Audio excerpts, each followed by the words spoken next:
It certainly is, Joe. There's no way there's no other way to slice it. We know for a fact that at any moment there could be trouble. Mahomes will be able to go to Kelce. Brock Purdy's playoff career is significantly shorter, and his Super Bowl resume is non-existent until Sunday. Who do you think will be his go-to man in this football game? I think it'll be two players. I think it'll be George Kittle in regards to the security blanket coming over the middle on short to intermediate throws. And I think it'll be Christian McCaffrey as well. Not in the rushing attack, guys. In the passing game, you look at his number 34.5, 35 respectively. McCaffrey could have a huge part of this offense in the short to intermediate passing game, mismatch him on linebackers and nickelbacks. That's the way you open up the bigger plays in terms of this offense. And Deebo Samuel as well. You look at Deebo as it relates to the rushing attack. They need to get him involved. All the chips are in the middle of the table. Those are the three players I think that matter most to San Francisco, Donnie. It'll be interesting to see, too, because if you're taking a look at Travis Kelce, look, we know Andy Reid really has to scheme him open because there's not a lot of weapons on the outside. George Kittle gets a little bit of a free ride here. You're talking about a dynamic weapon in Deebo Samuel as well as a dynamic weapon on the outside in Brandon Aiyuk. So George Kittle over the middle, probably going to do some work this weekend, guys. I think the McCaffrey number, though, that you mentioned is one that's really caught my eye as this game, we continue to break it down. No McCaffrey number has ever come cheap. Really, not even when he was in Carolina, but certainly not since he has been a San Francisco 49er. But it is one of those things, sometimes you just feel it. I cannot give you copious amounts of this is what the Chiefs allow and this is what CMC does. I just see a 25-yard reception. His longest reception prop is 14.5, Ben, and it's a number that I will likely end up on. Again, I wish I could tell you that Justice Hill smashed it and we saw the Bills didn't throw the dang ball at James Cook all that much. I still have no idea what the Dolphins, how is Tua going to be their quarterback?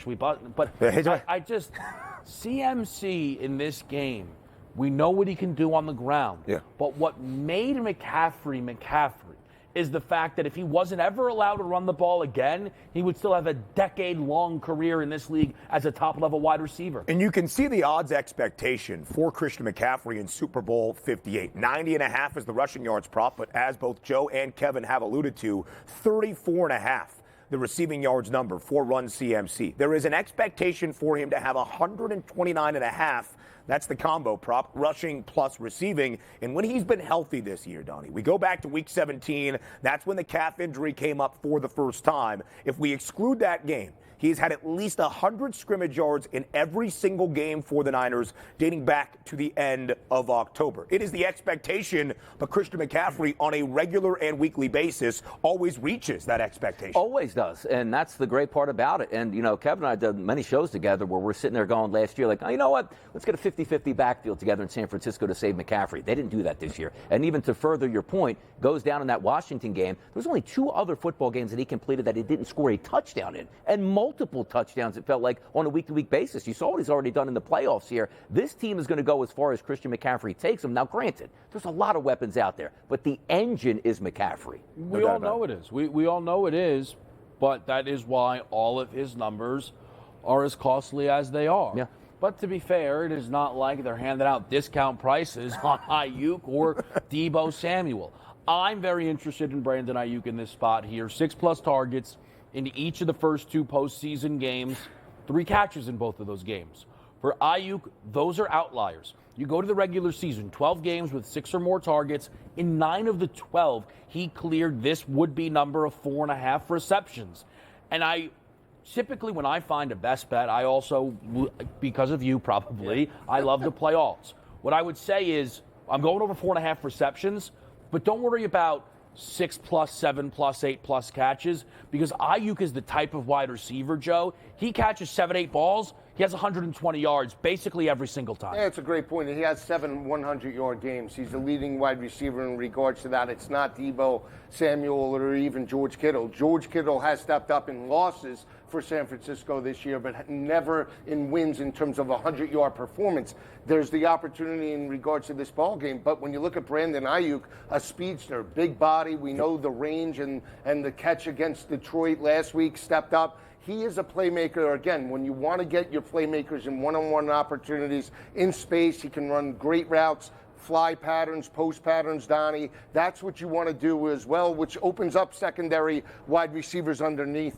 And it feels like he doesn't get enough shine, right? He's an unbelievable route runner, probably top 5 in the NFL. And you take a look at that offense, the way it operates. Where do I always go? Deebo Samuel. I think he's going to have a fantastic Super Bowl. 2 weeks to prepare for him, for Kyle Shanahan to get him involved. You take a look at George Kittle being that safety blanket over the middle. And, of course, it's McCaffrey in the backfield. But we forget about how, like, Aiyuk is going to have one-on-one coverage. Now, granted, we know Kansas City's defense is very, very good in the secondary. But we're also talking about Kyle Shanahan saying, you know what? Let's go here, let's go there, let's set a play up or two. That double move is going to be deadly in the Super Bowl. And those yards, Kevin, might be cheap here. But look, and just to mention it, Zay Flowers abused them. I mean, he had one of the wildest games I've ever seen from an NFL player.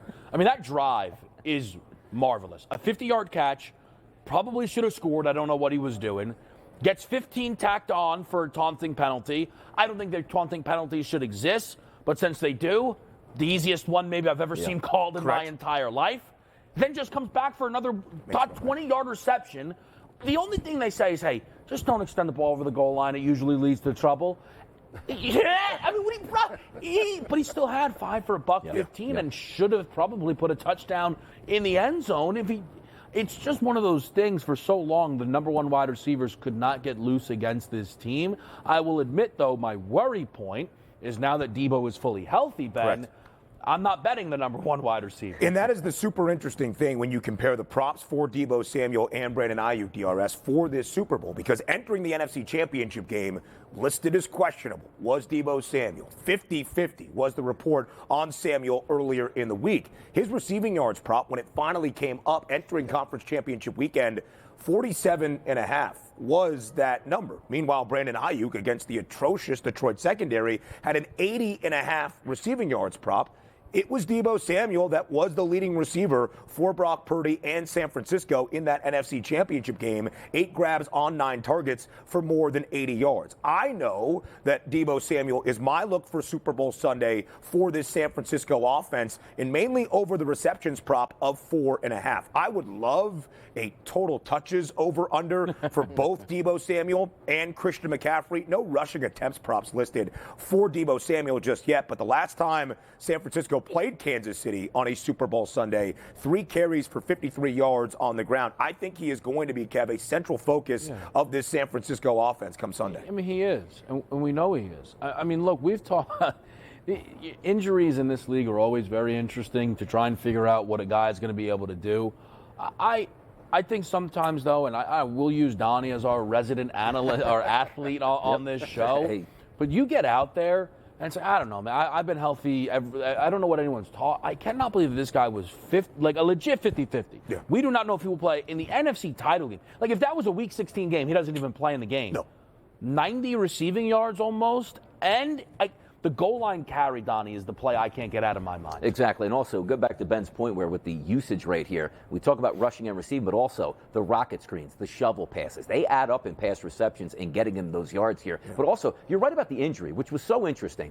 Deebo's one of the toughest players in the NFL. I think we can all agree upon that. Yeah. He can be a starting tailback, a starting tight end, a wide. He can do whatever you want. He leaves that football game and gets the harness. So I say to myself, if Deebo has to leave this football game and can't come back, and then you're telling me he could be doubtful to probable the next week, depending on if he practices, I'm like, there's no way he's playing next week. Like, Deebo would have played that game all the way through against the Green Bay Packers, and he shows up, and you see him hyping up the crowd. I was like, you know what? It's go time here. You got a discount, and away we went. It's almost like he didn't even have the injury when we were talking about, Dr. Chow was on with us a few times. Look, if that's the same injury, that's a 3-week injury. He comes right back the next week. You know what was so interesting entering that Conference Championship Sunday, too, when Deebo Samuel finally met with the media, and he was like, yeah, I'm playing in this football game. Yep. And they asked him, are you going to protect that shoulder? Might you step out of bounds early? And he goes, I am protecting anything when a conference championship is on the line. So I think, Lisi, when you look at those props, 57.5 for Deebo Samuel, into the low 60s for Brandon Aiyuk, who do you expect Brock Purdy's favorite target to be outside of Christian McCaffrey if they're going to push the ball vertically down the field? Well, I think it's Kittle in terms of receptions. It could be Aiyuk in terms of yards, because I think they're going to utilize Deebo Samuel in regards to the rushing game. We talk about the 3 rushes, 7 yards last week because of the shoulder, limited opportunities. Now, in terms of the Super Bowl, an extra week of preparation, I think they get Deebo out in terms of the fly sweeps, give him the opportunity in terms of the rushing attack. He has juicy numbers. So, again, does he get to that 4.5, 5 receptions? Potentially, but the yards have to be there as well. I think San Francisco, for me, attacks Kansas City over the top. I think they do it with the passing attack, and then they open up the rushing lanes with McCaffrey and Deebo later in this ballgame. What can be stressful, so if you bet his rushing plus receiving, but if you pick one, is you will watch these Deebo plays, you go, is that a pass or is that a pass? Oh, boy. Look, I knew where this was going here. You talk about one of those laterals that you run right to check to see what that is and gets the difference. That's the difference between cashing a ticket and not. The lateral for 22 yards and not a pass. Those swing passes. Oh, boy. Where he sometimes is an extra yard deep. Correct. And they go, wow, I just broke out a 25-yard run. Like, that was my long reception.